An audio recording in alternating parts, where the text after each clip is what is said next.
Қайырлы күн достар, бүгін сіздерге менің сүйікті тәттім шоколадты пончикінің рецептісімен бөлісетін боламын. Өте пышный болып шығады. Бұл рецептпен істесеңіздер, бірақ рецепті қарамас бұрын мен инстаграм парақшама тіркеліп қойыңыздар. Ол жерде де стористерде көптеген рецепттермен бөлісіп отырамын.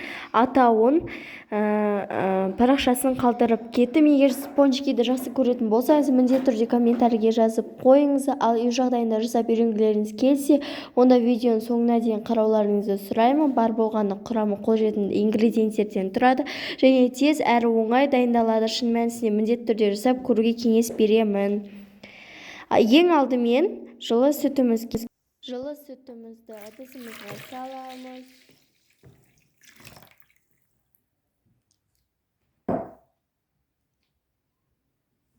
Ерітілген сары май саламыз.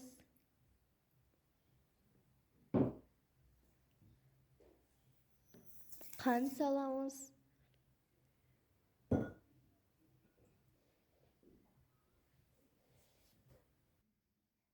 Жақсылап араластырамыз.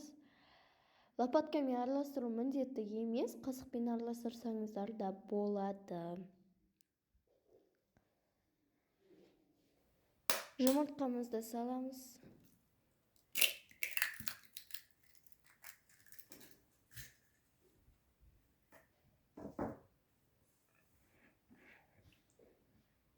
Оны да жақсылап араластырамыз.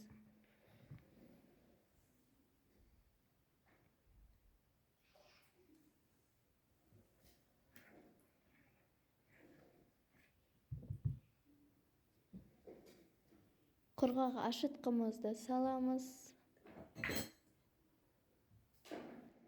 Оны саламыз.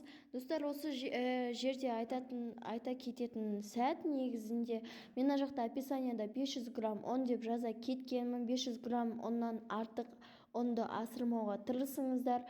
Барынша 450 немесе 500 грамм ұн жеткілікті. Немесе 500 граммнан егер асатын болса, қамырларыңыз қатты болып қалуы мүмкін. Осындай жұмсақ болып шықты менде қамыр.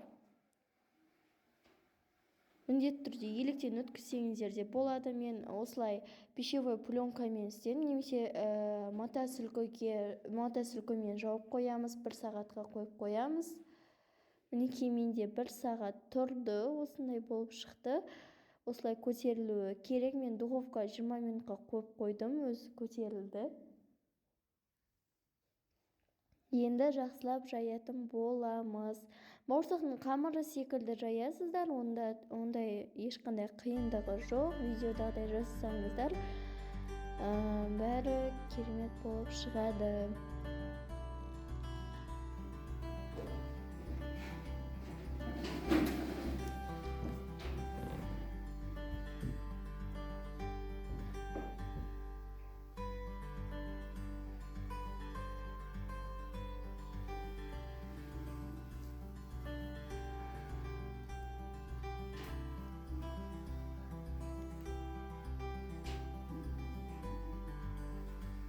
Бетіне ұн сеуіп жайғандарың жақсы, әйтпесе жабысып қалуы мүмкін.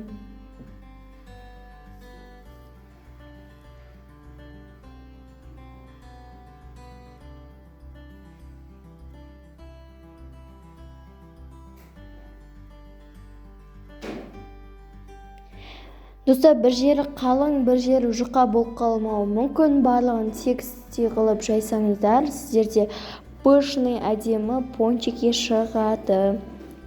Міндетті түрде барлығы видеодағыдай жасасаңыздар, сіздерде әдемі пончики шығатын болады.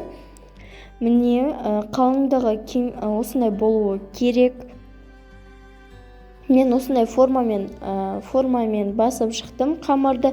Егер бұндай формаларыңыз болмаса, стаканмен жүгінуге болады. Кәдімгідей бауырсақ секілді осылай қамырдың үстіне осындай қылып басып шығамыз.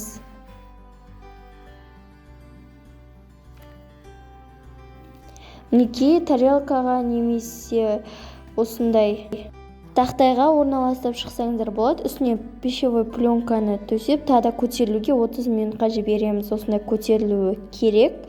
видео менде тығыз өте жай болғандықтан тез алдым, барынша көтерілуге тырыстым. Негізі ұзағырақ болсаңыздар өте жақсы. Менде насадкамен істедім. Ондай насадкаларыңыз болмаса, жабық күйінде бауырсақ секілді қызып тұрған майға қуырып пісіріп шықсаңыздар болады. Міндетті түрде қызған майға істеңіздер. Бауырсақ секілді. Менде мына жерде айта кететін бір нәрсе, менде шоколад пен сармайды ертіп аласыздар. Менде ол видео түспей қалыпты. Осындай шоколадқа не істеп, немесе әртүрлі ақ шоколадтар болса, үстіне красителдер қойып, әдемілеп жасасаңыздар болады. Менде ондай болмаған соң қара шоколадтармен әдемі қылып істеп шықтым. Осылай шоколадтарға батырып шығасыздар. Бізде пончики дайын. Қарап отырсаңыздар, рецепт өте қарапайым, өте оңай дайындалады, әрі тез шығады. Міндетті түрде сіздерге дайындап тәжірибеден өткізуге кеңес беремін. Міндетті түрде толықтай шығатынына кепілдік бере аламын. Бұл рецепт маған бірінші жасағаннан шықты. Сіздерде де міндетті түрде шығады. Үй ішілеріңізді, балаларыңызды қуантып, осындай тәтті, пайдалы, дәмді десерт жасап көруге кеңес етемін. Менімен болғандарыңызға көп рахмет. Каналға лайк қойып, пікір жазуды ұмытпаңыздар, және каналға тіркеліп кетуді де ұмытпаңыздар. Өйткені әлі де көп рецепттер болады. Қош сау болыңыздар. Рахмет, ас болсын.